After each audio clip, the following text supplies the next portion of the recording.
Nothing quippy to say, so let's get right into the review.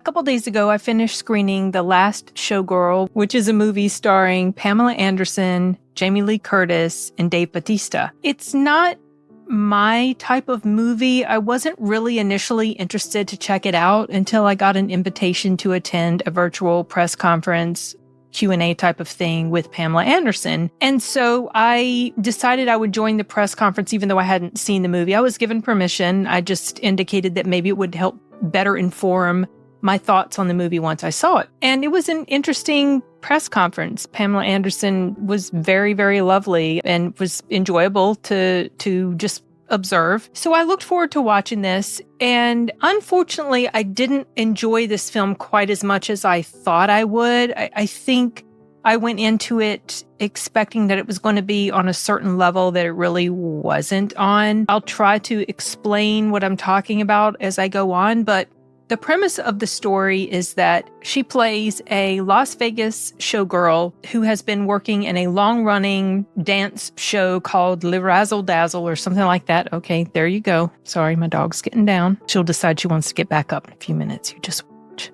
Okay, so she had been a dancer in this long-running show, and she finds out that the show is coming to an end. It's kind of old. It's not selling as much as it had been before. So she is left with this situation where she doesn't know what else she can do.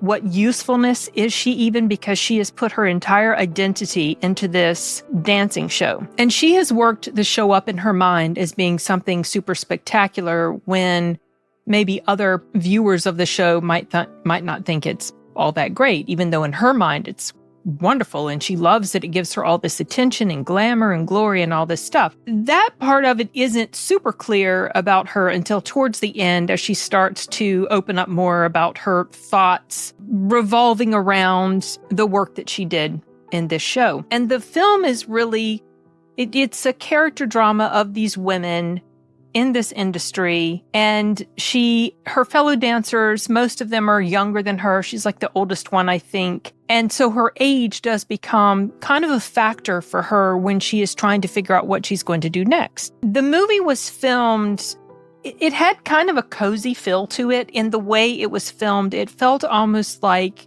a reality / docudrama sort of show or documentary type of show that was following these real dancers around. That's kind of the feel I had. That was how natural the acting felt. And there were parts about it that I enjoyed. That part was one of them. I thought the acting was pretty good. I wasn't as impressed with Pamela Anderson's acting in all scenes as I expected to be. And I don't know if that was direction she was given on how to play that character, or if it was just Pamela Anderson herself. There were some moments where she did a great job, and then other moments where it just felt kind of, it wasn't working so well for me. I liked that they explored her difficulties. Little by little, you find out about her past and what she gave up in her past and what happened in her past as she was throwing herself just completely into this show. Like the things that I don't want to say sacrificed, because I don't feel like she viewed them as a sacrifice in the end, but the things that she gave up in order to continue to be on the stage in the way that she was. Something else I liked about the show, coming back around to what I mentioned about her age, it doesn't really shy away from that too much, especially when there's a scene that shows her going to audition for another show, and her age is a factor in this, and it's extremely hurtful to her. And it's a sad reality for a lot of women in the entertainment industry, especially. It's just kind of a fact of life. And it was sad to see her go through those sentiments and that experience and how crushing it was to her. You feel pretty sorry for her. I felt like in a lot of ways, this film was kind of a presentation of the different stages of grief. I don't remember them all in the correct order, but it's like denial and then anger, or denial, sadness, anger, rejection, or and then acceptance, or something like that. You guys know what I'm talking about.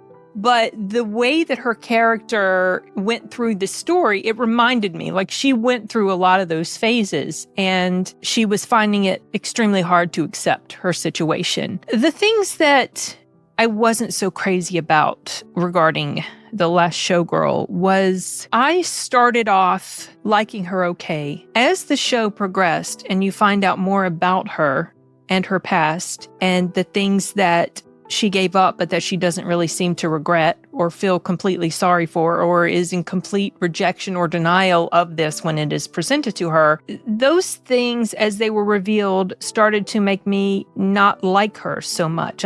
She came across to me, and I'm not sure if this was the intent, honestly, you guys. I feel like it wasn't the intent, but the effect it had on me was that I went from liking her and feeling very sorry for her and wondering what was going to happen to her, to feeling like she was selfish and the position that she was in was kind of her fault. She should have made better decisions when she was younger. Maybe she shouldn't have been so obsessed with herself, being in the limelight, things like that. If that was not the intent of the director, I'm not sure if I'm the only one who feels this way or what, but if the intent of the director was to have the audience maintain this level of sympathy for the character, for me, it didn't quite work. Now, I didn't outright dislike her intensely. I just, these feelings of affection for her started to wear off. By the end of the movie, I was more agitated with her as a person than anything else. Also, there were other things about this film. It didn't feel like it was cohesive sometimes. So she was the main character in here, but it also showed things going on with Jamie Lee Curtis's character and then another character. I cannot remember that character's name or the actress's name, but it showed stuff going on with them. And when it showed it, it almost felt a bit random. It was like, okay, well, this story is supposed to be primarily about Pamela Anderson's character. Why are we going off and showing this thing with Jamie Lee Curtis? What's the point of this?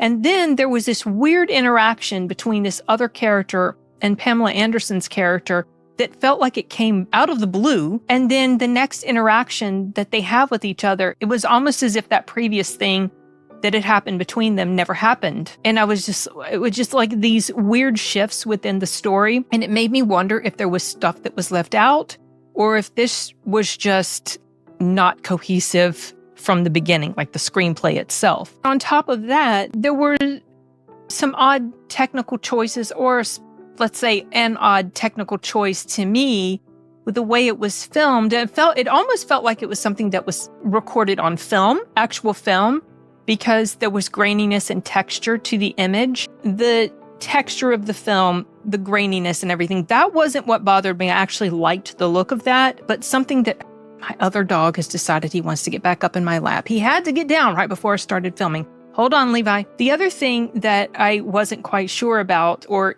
it just didn't work for me, was it was almost like some shots were done with a vignette style where it's focusing on the characters in the middle, but the scenery around them was very blurry. And at first I wondered why. So Jamie Lee Curtis, I think it was Jamie Lee Curtis, at one point she's standing beside Pamela Anderson's character. And I'm thinking, is it my eyes? Like, do I need to pull up my reading glasses or something? Jamie Lee Curtis is really blurry in this image. And it's blurry on the other side of Pamela Anderson. Why? And I thought it was just that scene. But then I started to notice it was a thing in pretty much all the scenes, that there was this vignette.